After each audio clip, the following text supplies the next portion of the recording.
So let's get to look at fats, and we're going to go over phospholipids, waxes, and also steroids. Well, we know that a fat is just a group of naturally occurring esters of fatty acids and alcohols.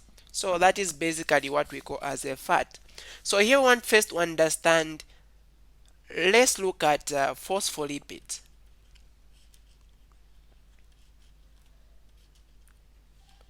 Well, what are phospholipids? Now, when you're talking about phospholipids, a phospholipid is basically a triglyceride. Okay, a triglyceride. Now we know that a triglyceride is made up of glycerol and three fatty acids. So one glycerol and the three fatty acids.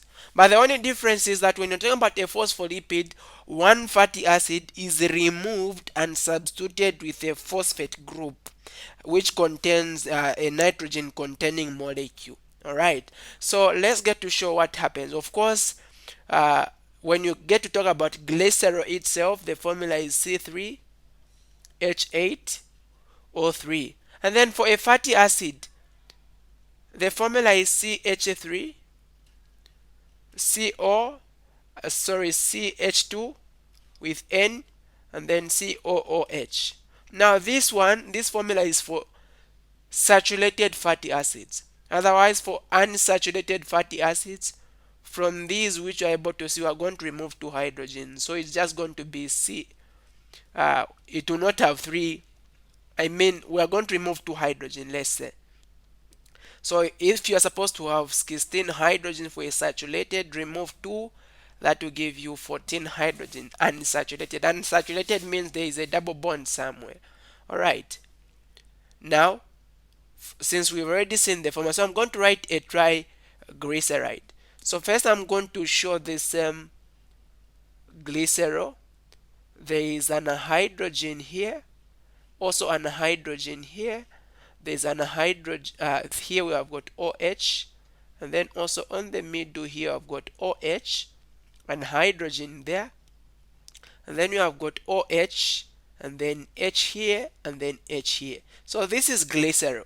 So what we are going to see is that through a condensation or dehydration reaction, you're going to have a fatty acid. Now a fatty acid is simply a long chain of hydrocarbons. So there can be 18. In a case where I've got 18 and it is unsaturated, meaning there is no double bond, that is going to be called a steric acid. Okay, at the end we are going to have the carboxylic acid functional group there. So what we are going to see is that for this reaction, this OH is going to interact with this oxygen, forming a water molecule, and that is what we refer to as condensation reaction, because water is going to be released, and then you are going to have, remember we add OH. Okay, so when this reaction gets to happen like this, actually I have not even shown the right representation. This is supposed to be HO. Okay, like that. It's supposed to be OH. There is already a carbon here. Okay, so these are going to attach like that. Now not both oxygens are going to go. Actually it's going to be like this. Supposed to be H2O. Okay, because you have two hydrogens and then one oxygen in water. So two hydrogens are going to go. So you see that there's an oxygen that has remained here. This is what forms an oxygen bridge that is going to remain. So let me get to show this. So I'm going to remove this hydrogen here. I'll just extend a bit the bond. So we're going to have something like this, and then the chain now will continue this side like that. So here we have got a double bond with oxygen that is coming from the carboxylic acid functional group. So this is what gets to happen. And then you also have another one at carbon number 2, the same. So I'm also going to remove this. Let me just remove both. We know that there are OH is there. I'm going to extend this there. So also here I've got a long chain like that. It continues to go. And then there's a double bond with oxygen also here. Now instead of having another one like this, in a phospholipid, if I do something like that, that would be a triglyceride, But in a phospholipid, what is going to happen is that instead I'm going to keep the H here, and then the OH I'm going to put it this side.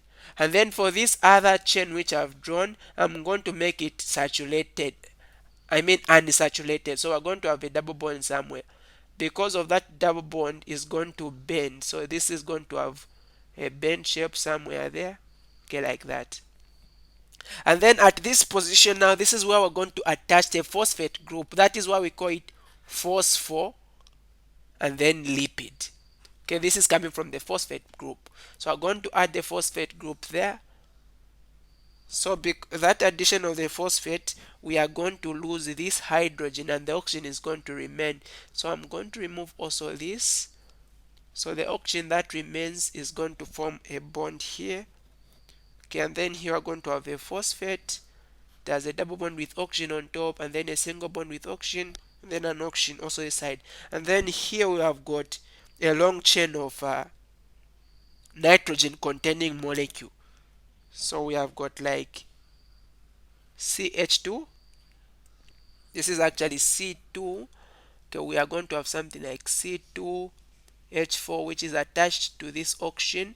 And then now we have got the nitrogen containing molecule. I've got a nitrogen on top is bonded to CH3, down is bonded to CH3, and then this side is also bonded to CH3. So this is what we refer to as a phospholipid. That's a phospholipid. So we know that these chains which are this side, these are what we call the tails, and they have a lot of carbons and hydrogen that makes them to be non-polar. And then this is what we are calling we are going to refer to as the head. This is going to be referred to as the head, and it is going to be polar. Why is it polar? Because the phosphate is charged. Okay, this phosphate group has got a charge. So when we are showing this, I'm just going to write like this, showing the head which is polar, meaning that it is charged. And then you have got the tails. One tail is unsaturated, the other one is saturated. Because of that, the other tail which is unsaturated is going to bend a bit and starts going like that. Or I can just give a representation of this. We're just going to see it like this most of the times when we are representing. So we're going to see this like that, and then another one like this. So this is a phospholipid. So phospholipids are found in the cell membrane. So in the cell membrane, we call it a bilayer because we are going to have two layers. So we're going to have one layer like this. So let me just show one tail, but it's supposed to be two tails, of course, we know that. Okay, and this portion, the heads are facing outside the cell. And then you have got another portion like that. And then here, the heads are facing inside the cell. And then the tails which are non-polar, they are facing towards each other.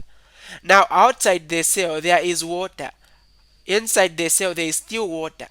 So this is not the body. These cells are inside our bodies. For example, let's say this is the hand. I've just taken a big portion of the hand.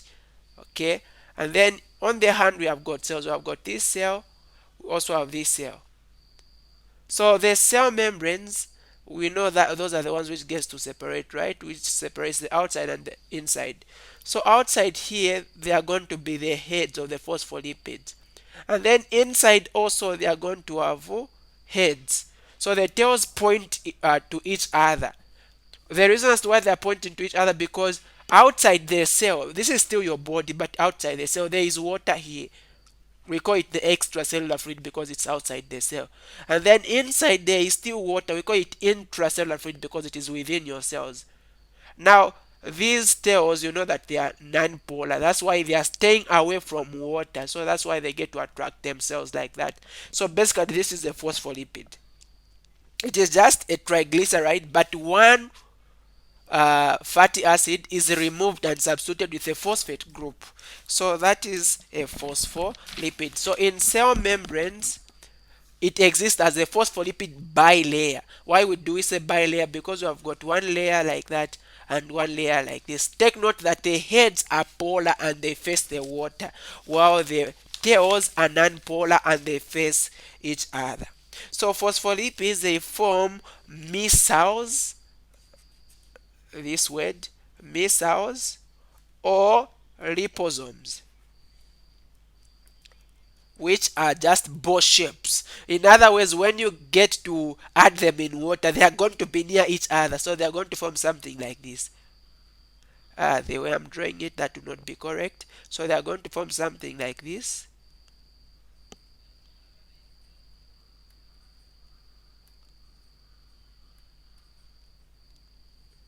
So the reason as to why they are forming this is they want to hide the tails which do not love water, because you've dipped these in water. So the tails have been hidden inside so that they don't interact with the water. And then the heads which love water, they are the ones which have been exposed to water. Okay, because of the phosphate groups which are found on the head. So these basically are phospholipids. Well, the others we need to understand are waxes.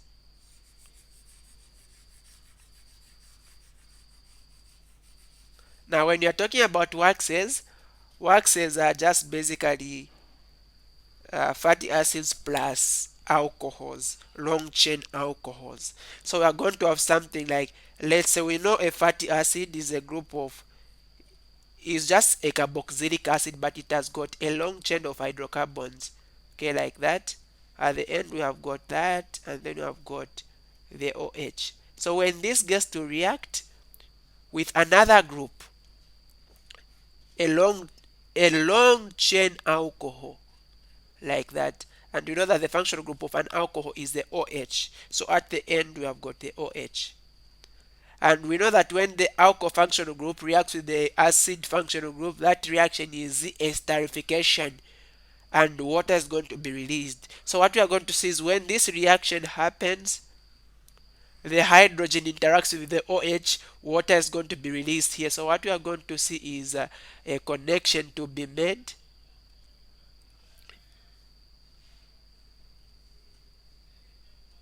You are going to have something like that. So this what we have formed here is what we are referring to as a wax. So this we can also refer to as an ester, because when an alcohol reacts with an acid, that is basically an ester. Okay, so waxes are used as waterproofing materials by plants and animals.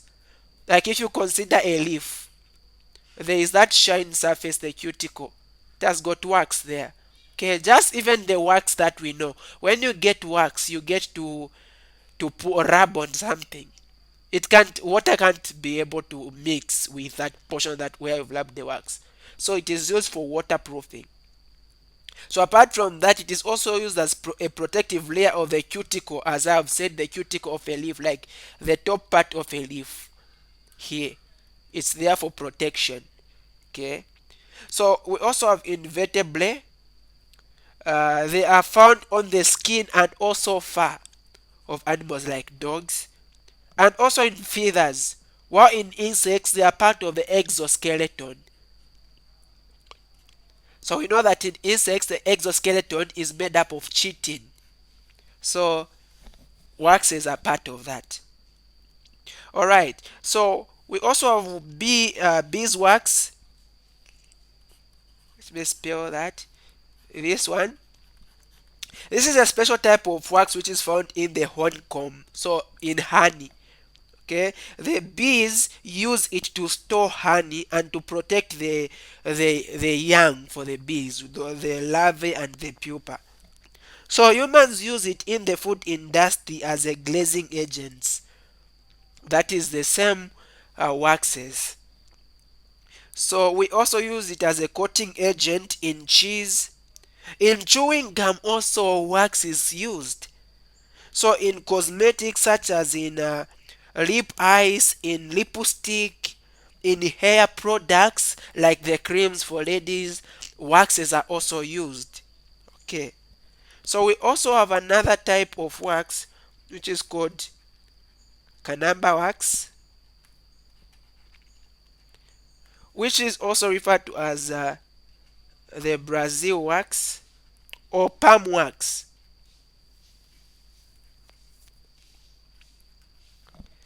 So this one is of the leaves of the palm tree. It is used in automobiles. Okay, it is also used for like shoe polishes, instrument polishes, floor and furniture waxes, and polishes dental floors and in food products such as sweets. So that is how we get to use it. So that is basically waxes, and that is how we are able to use it. And the last one, last lipid one to consider here, these are the steroids.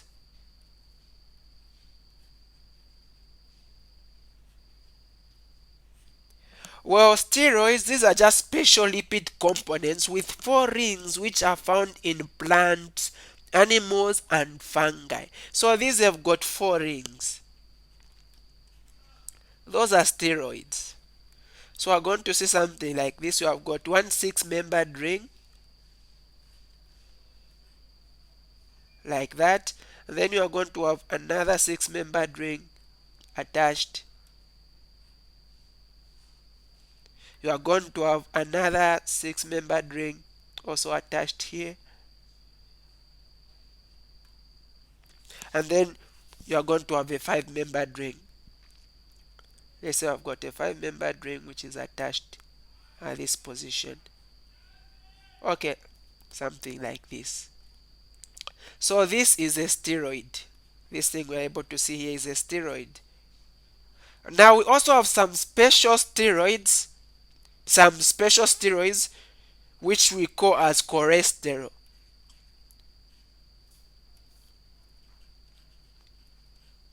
Cholesterol also has got four rings, but there is also another special structure that is going to be added. So the large number of carbons, because we have got a lot of rings, we have got a lot of carbons and hydrogens attached. So the large number of these makes steroids to be much non-polar.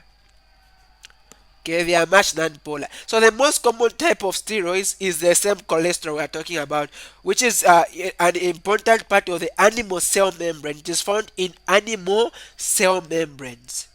What is the work of cholesterol? What it does is that when it is very cold, instead of the cell membrane getting to freeze, is going to make the cell membrane soft. And when it is too hot, instead of the cell membrane getting to melt, is going to make the cell membrane a little bit hard. So that's a function of cholesterol. So for cholesterol, it is just a lipid like this one, but we are going to see another group added, another group of hydrocarbons which is added to the end of the five-membered carbon to carbon ring. So this is basically it. So cholesterol is also a precursor to fat soluble vitamins and steroid hormones, which are also called sex hormones. So this is it about this tutorial. Thank you so much for watching. Hope it is helpful, and remember to subscribe. Stay blessed.